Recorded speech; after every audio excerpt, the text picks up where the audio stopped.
Bienvenue dans le podcast de l'école de la course à pied, l'émission qui vous offre une autre vision de ce sport afin de mieux comprendre son monde et d'y découvrir ses secrets. Vous retrouverez quotidiennement une émission concise et plusieurs fois par mois des émissions plus longues sous forme d'interviews de personnes en lien avec le monde de la course à pied. Bonne écoute!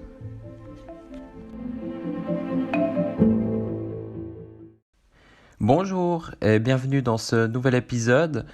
Vous entendrez certainement que j'ai un petit peu le rhume. J'ai dû attraper froid ces jours lorsque j'ai couru, vu que le temps s'est un petit peu adouci. Ensuite, il a refait froid et puis maintenant, il refait de nouveau un peu meilleur. Donc pour un mois de février qui fasse 12-13 degrés chez nous, c'est pas exceptionnel, mais c'est...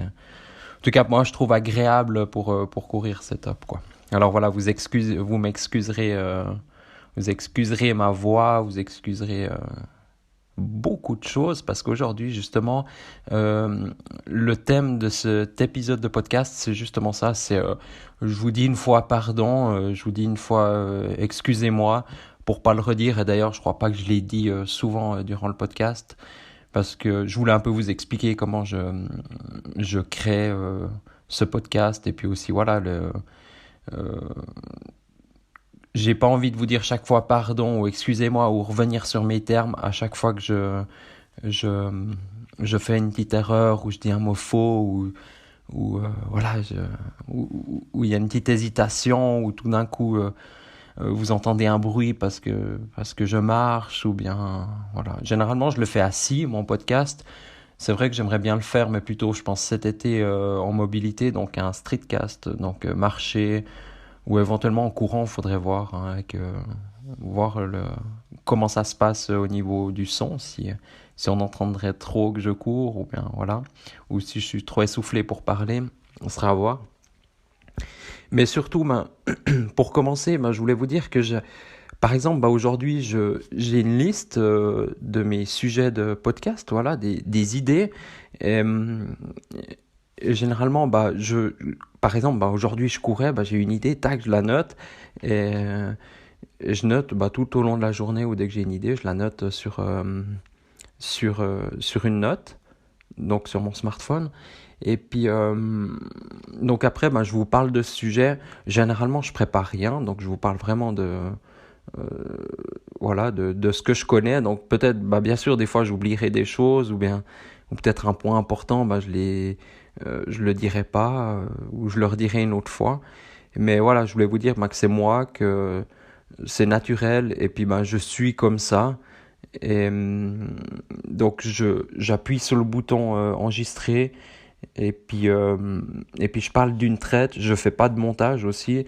Je sais qu'il y a beaucoup de podcasteurs ou de vidéastes qui font des cuts, comme on appelle, ils coupent, et puis ou tous les blancs, voilà, tout ça, ils les couperaient, par exemple. Moi, je le fais pas. C'est une histoire de gain de temps, puis je suis pas sûr que ça apporterait vraiment une plus-value. Et puis j'ai souvent entendu dire des gens qui se plaignaient de ça, justement, de toutes ces façons de couper, etc., que ça rendait moins naturel le podcast. Et moi, justement, vu que je veux faire quelque chose proche de vous, puis de totalement sincère et puis authentique, c'est comme ça que je vois la chose. Voilà. Donc, pardon d'avance s'il y a un bruit, s'il y a quoi que ce soit. Mon accent aussi, je sais que moi, ça me fait toujours rire quand j'écoute des vidéos de personnes au Québec, québécoises donc. Et voilà, moi j'ai un accent suisse, du plein milieu de la Suisse, peut-être pas autant poussé que d'autres personnes de ma région, mais voilà. Donc je vais pas passer tout l'épisode à m'excuser ou à dire voilà. Mais je voulais tout d'abord vous remercier des écoutes et puis des retours que vous me faites. N'hésitez pas à m'écrire sur Instagram, ça me fait toujours plaisir de recevoir un message et puis de partager avec vous, ou même si tout d'un coup je dis quelque chose qui semble totalement faux. Par exemple, si je vous dirais pour courir, faut jamais s'entraîner en courant. Enfin, pour courir vite, faut jamais s'entraîner en courant. Faut faire que du vélo. Voilà. N'hésitez pas à me le transmettre. Ou si vous comprenez pas quelque chose, c'est vrai que des fois, pour moi, ça peut paraître logique, même si j'essaye de faire très simple et puis de penser vraiment aussi à la personne qui débute. Parce que voilà, il peut y avoir des personnes qui débutent ou d'autres personnes voilà, qui sont beaucoup plus avancées dans le cheminement de la course à pied, donc ils connaissent tous les termes techniques, VMA et compagnie. D'ailleurs, vous remarquerez que j'en ai pas encore parlé. Je vais certainement peut-être parler un petit peu de tout ce qu'on voit sur Internet finalement, d'un plan d'entraînement, de fractionner, etc. Enfin, toutes ces choses. Mais je trouve tous les petits points que j'ai abordés jusqu'à aujourd'hui, puis tous les petits points qui restent encore à aborder, euh, moi ça m'intéresse énormément, et puis j'aurais rêvé d'avoir ça lorsque j'ai commencé. Et toutes ces petites choses, je trouve dommage de passer à travers. Et puis c'est tous les petits trucs qu'on peut gagner, tous des petits points qui nous font, qui nous améliorent notre vie de coureur et puis aussi nos performances en même temps. Donc voilà. Je vais vous parler prochainement de comment prendre les virages en course à pied. Parce que très souvent, ça me rend, il n'y a pas beaucoup de choses qui m'énervent un petit peu en course, mais par exemple, quand on fait les courses en ville, donc on court, à mon rythme, c'est du 17, 18 ou 20 km heure, sur 7-8 kills.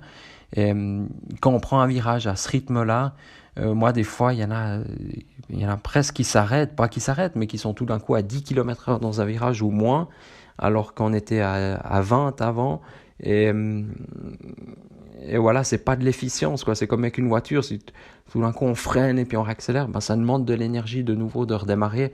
Et puis il y a différentes techniques, donc prendre un peu le virage plus large. Alors on va faire, ça se compte même pas en mètres, je pense, mais quelques centimètres ou peut-être aller 1 mètre en plus. Mais pendant ce temps, on a la même vitesse. Et puis c'est tout de l'efficience de course. Ou voilà, quand on fait une course en montagne, par exemple, courir au milieu de la route, c'est mieux que de couper chaque fois les virages. Mais tout ça, je vais vous l'expliquer. Et je vais d'ailleurs même faire une petite vidéo technique pour vous prouver la chose, que c'est mieux de courir au milieu de la route lorsqu'il y a plusieurs virages. On s'entend bien, pas que s'il y a 2 virages, ok. Mais nous, typiquement en Suisse, on a une course Montreux-les-Rochers-de-Naye.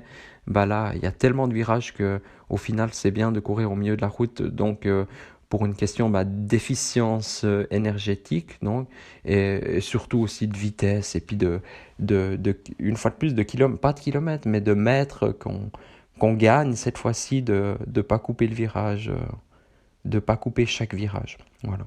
Enfin, je vais pas parler de ce sujet aujourd'hui, mais voilà, c'était juste ce petit épisode pour vous remercier, et puis pour vous dire justement pourquoi des fois il y a des petites hésitations ou des petits, voilà, toutes ces petites, voilà. Qu'est-ce qui se passe exactement maintenant là? Je sais plus ce que je veux dire. Je voulais vous remercier pour ça, de votre compréhension, et puis vous dire que c'est comme ça, et puis moi c'est ma façon de faire, et ça me plaît bien de faire tout d'une traite. Et c'est vrai que j'écoute des autres podcasts, c'est aussi le cas. Ça me plaît bien. Alors bien sûr, il faut pas en abuser. Et puis je pense que j'aurais jamais autant hésité que dans cet épisode, mais voilà, après j'essaye aussi de noter qu'est-ce qui va moins bien, et puis de m'améliorer chaque fois aussi durant pour le prochain épisode. Et puis n'hésitez pas à me dire aussi qu'est-ce qu'il faudrait que j'améliore, et puis voilà. Ouais. Donc n'hésitez pas à mettre 5 étoiles sur Apple Podcast, ça me ferait super plaisir, et puis ça permet aussi au podcast d'être vu par d'autres. C'est le seul moyen d'ailleurs qu'on a avec le partage, ou partager les épisodes. Je pense pas qu'aujourd'hui c'est l'épisode le plus intéressant à partager, mais par contre n'hésitez pas à mettre 5 étoiles sur Apple Podcast, comme ça les gens vont le voir plus facilement, et puis je vais remonter un petit peu dans le classement, et puis mon but c'est pas d'être le premier, mais voilà, ça fait toujours plaisir, et puis plus on sera aussi d'auditeurs et puis de personnes à partager, à poser des questions, plus ça va enrichir ce podcast, et puis ce sera génial pour tout le monde. Alors, je vous remercie de votre écoute, et puis moi sur ce je vais aller me faire un bon thé chaud, Et puis, donc à demain dans le prochain épisode. D'ailleurs, demain, je vais aller faire une sortie longue. Je vais courir 25 km. C'est pas souvent que je cours autant que ça. Mais je me réjouis vraiment. Ils annoncent 13 degrés, grand soleil. Donc j'essaierai d'aller tôt le matin, vers 7 heures. On verra quand j'arrive à me lever. Et voilà, je me réjouis vraiment de cette sortie de demain. Ça va être sympa. Voilà. Alors bon entraînement. Puis à demain dans le prochain épisode.